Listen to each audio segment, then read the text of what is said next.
En Londres, un coronel soviético abrió un sobre que podía cambiar una guerra nuclear. No llevaba oro. No llevaba una confesión. Llevaba manuales de misiles, nombres, rutas, fotografías y secretos que Moscú creía intocables. Para Occidente, Oleg Penkovsky era una grieta abierta dentro del Kremlin. Para la Unión Soviética, era una sentencia de muerte caminando con traje. En el episodio de hoy, la pregunta no es solo si traicionó a su país. La pregunta es más incómoda. ¿Cuántas vidas puede salvar una traición antes de convertirse en condena? Ellos tenían el poder. Controlaban los nombres, los archivos y el miedo. Durante años, parecían intocables. Sus rostros estaban en los muros, sus órdenes en los papeles y sus secretos escondidos en salas que nadie se atrevía a abrir. Pero el poder absoluto siempre deja rastros. Una firma olvidada. Una puerta cerrada. Un testigo que sobrevive más de lo esperado. Cada expediente guarda una grieta y cada grieta espera el momento exacto para romper la estatua. Cuando esa grieta se abre, los archivos hablan, los aliados desaparecen y el silencio empieza a contar la verdad que el régimen intentó enterrar. Aquí no celebramos el poder. Lo investigamos. Lo seguimos hasta el último pasillo. Hasta la última orden. Hasta el instante en que los intocables descubren que también pueden caer. Esto es Caída de los Intocables.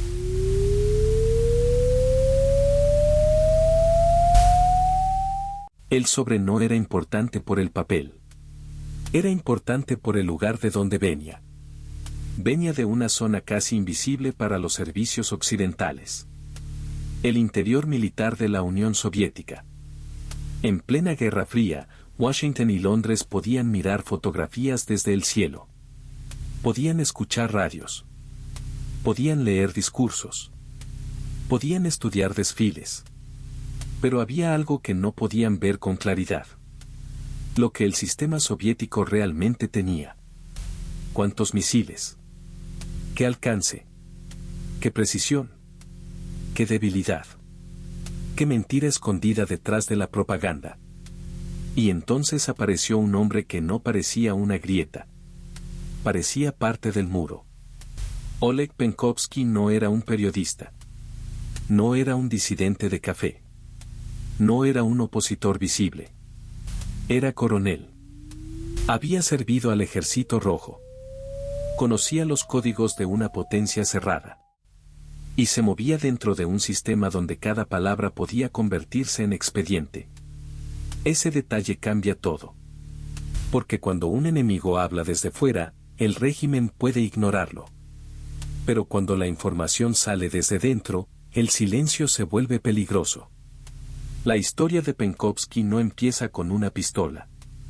Empieza con una contradicción. Un hombre formado por el Estado soviético empezó a creer que ese mismo Estado podía arrastrar al mundo a una catástrofe. Un oficial que conocía el valor del secreto decidió entregar secretos. Y un sistema construido para vigilarlo todo descubrió demasiado tarde que uno de sus propios hombres ya había abierto la puerta. Aquí está la promesa de este episodio. Vamos a reconstruir cómo un coronel soviético llegó a convertirse en una de las fuentes más valiosas de Occidente. Cómo sus documentos influyeron en la lectura de la crisis de los misiles en Cuba. Cómo la KGB empezó a cerrar el cerco. Y por qué, al final, su nombre quedó atrapado entre dos palabras que todavía incomodan. Héroe. Traidor.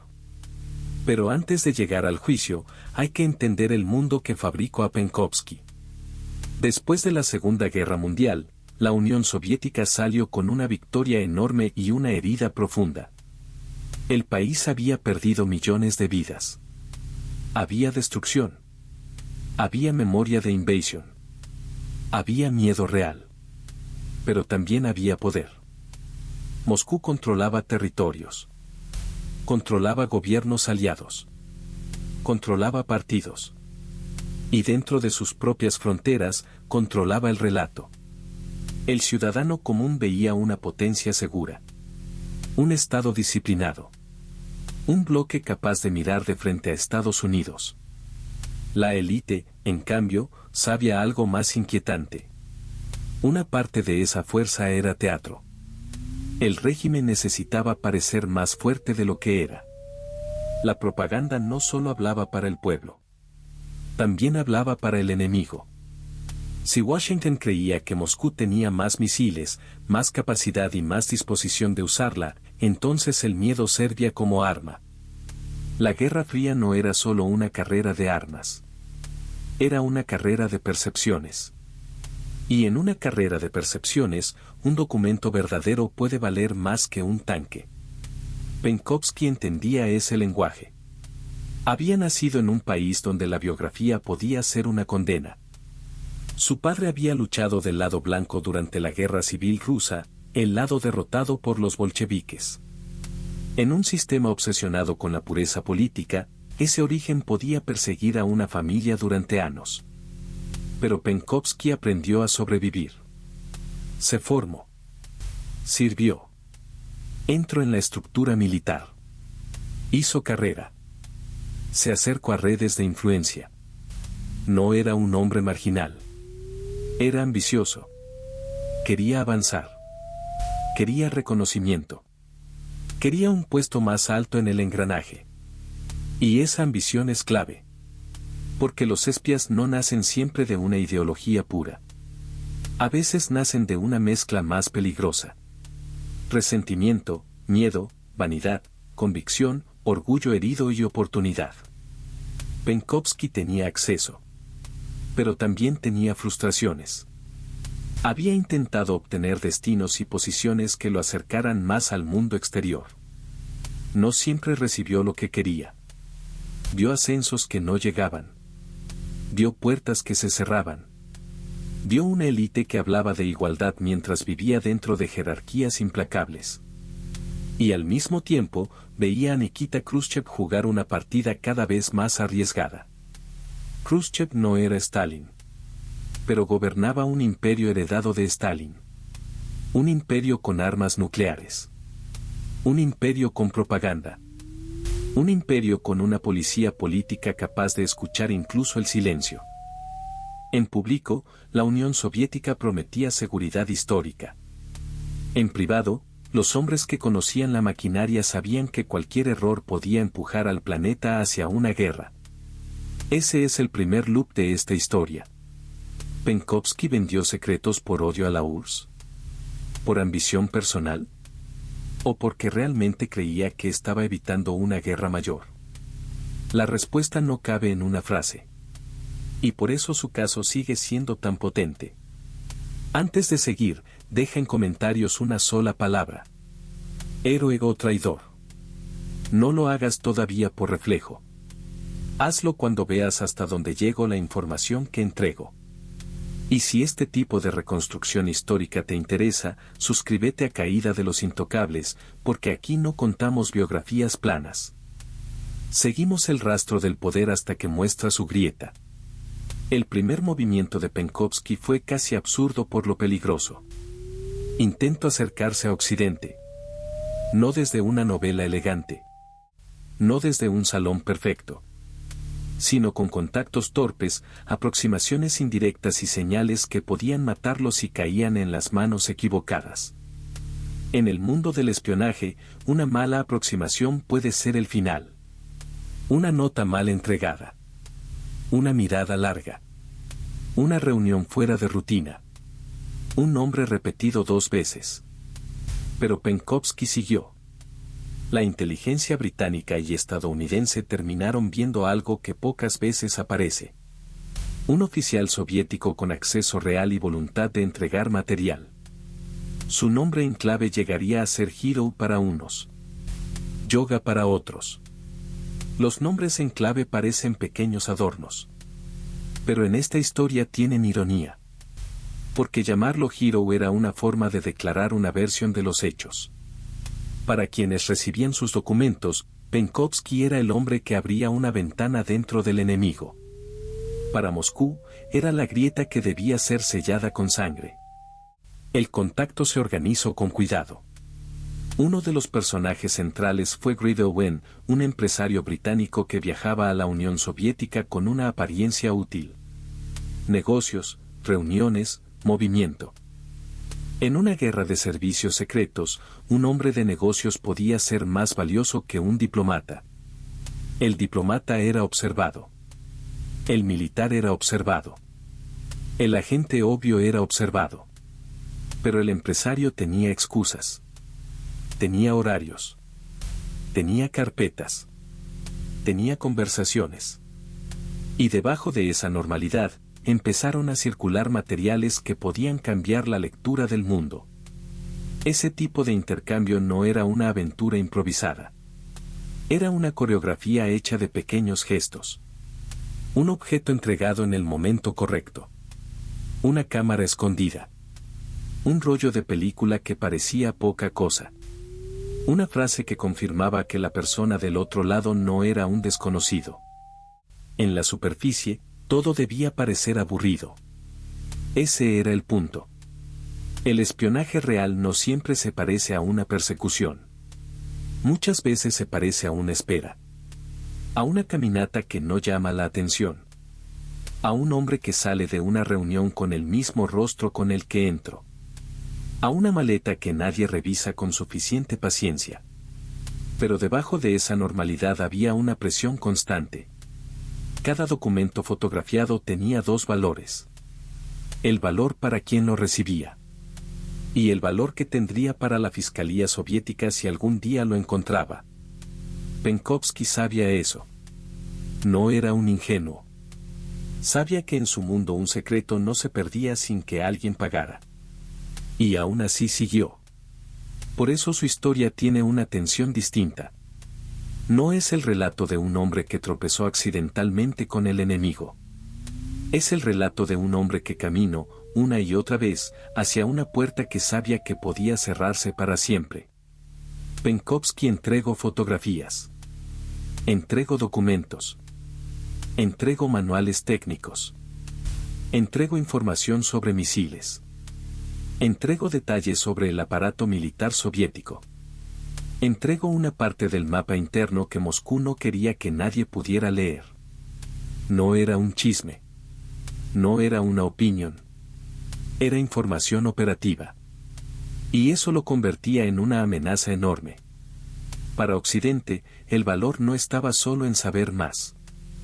Estaba en saber qué parte del miedo era real y qué parte era teatro.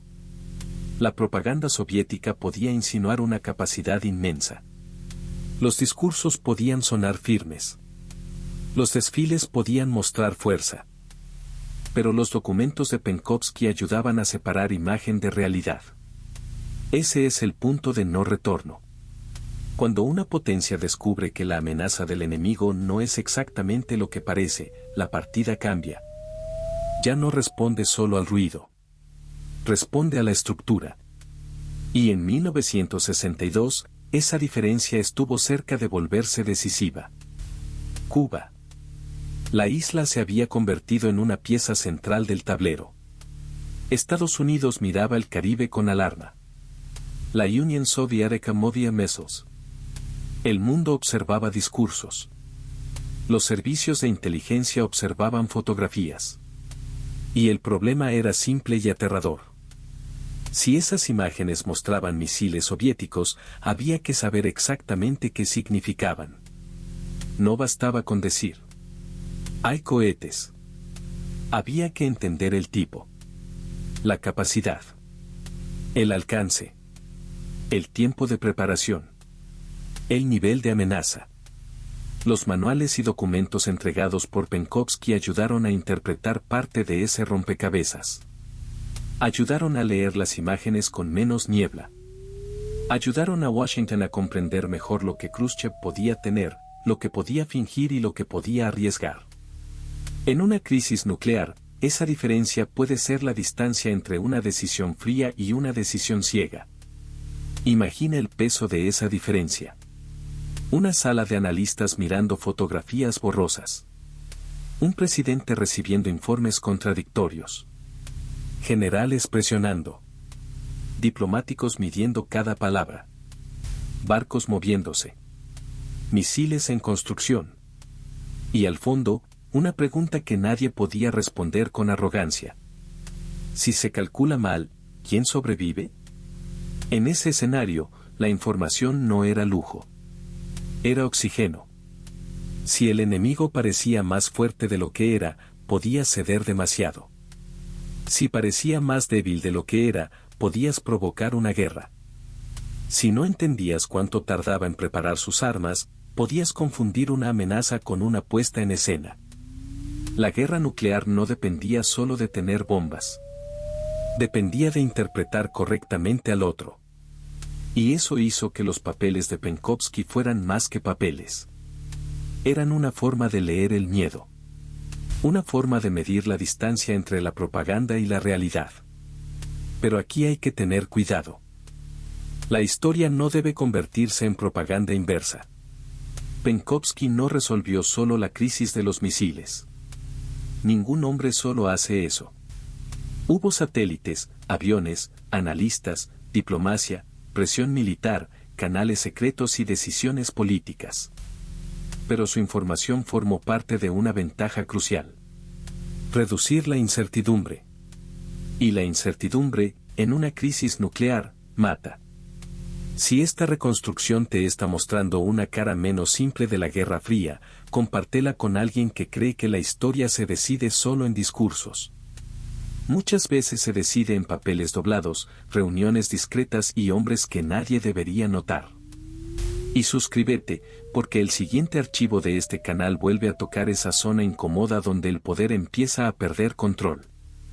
Mientras sus documentos llegaban a manos occidentales, Penkovsky seguía viviendo dentro del sistema que estaba traicionando. Esa es la parte más tensa. No estaba escondido en una frontera lejana. No estaba exiliado. No estaba protegido por una embajada. Seguirá entrando y saliendo de edificios soviéticos. Seguirá caminando por calles donde podía haber ojos. Seguirá hablando con personas que no sabían que frente a ellas había un hombre dividido en dos. De día, oficial. En secreto, fuente. La doble vida siempre parece romántica cuando se mira desde lejos. En la práctica, es una cuenta regresiva. Cada encuentro aumenta el riesgo. Cada entrega aumenta la huella. Cada mensajero agrega una pieza. Cada éxito alimenta una sensación peligrosa. La idea de que el sistema todavía no ve. Pero los sistemas paranoicos no necesitan verlo todo para empezar a sospechar. Esa es una de las reglas más frías de los estados de vigilancia. No hace falta una prueba perfecta para destruir una vida. Hace falta una sospecha que pueda crecer.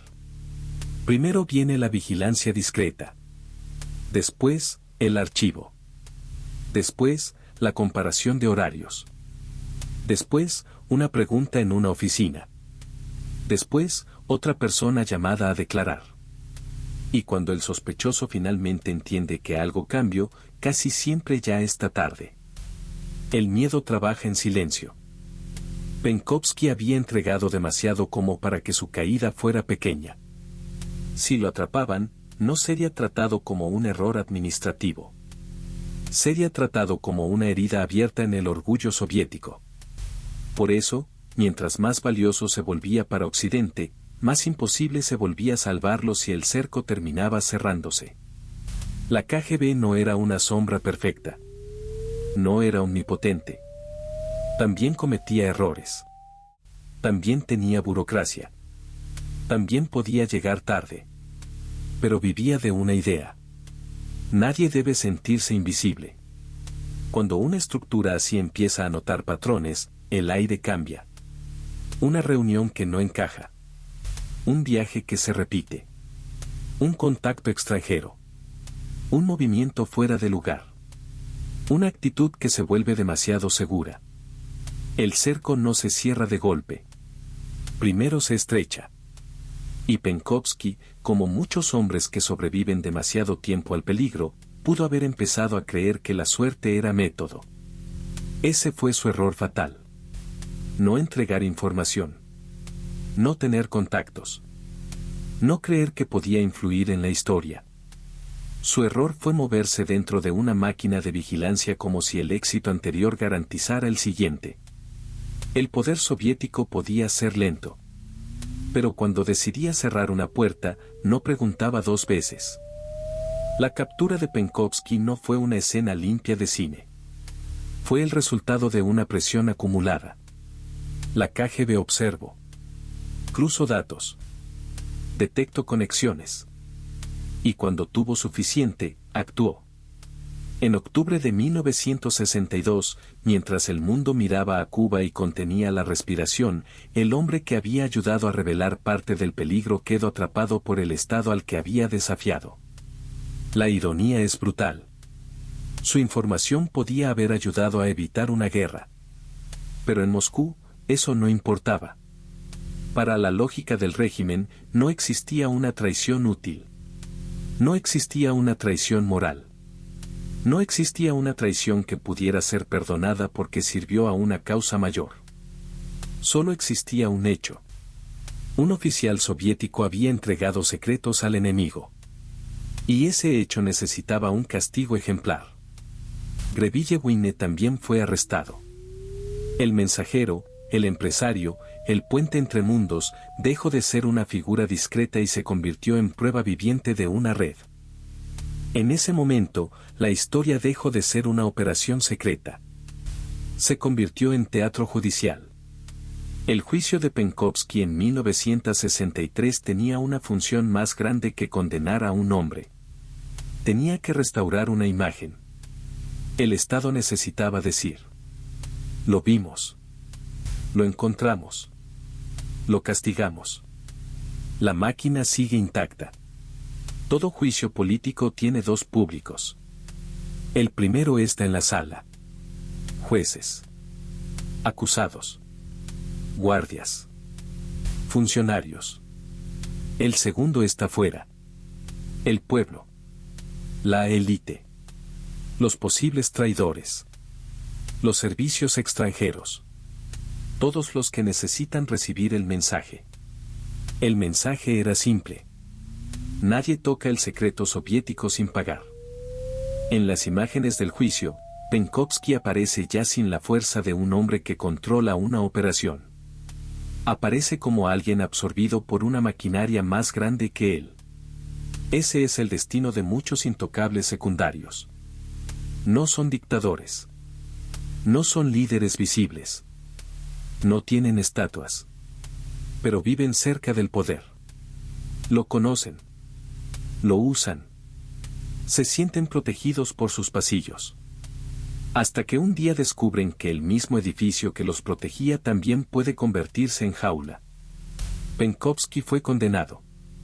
La versión oficial dice que fue ejecutado por fusilamiento en mayo de 1963. Con los años circularon relatos más crueles, algunos imposibles de verificar con seguridad. Aquí no necesitamos exagerarlos. La realidad documentada ya es suficiente.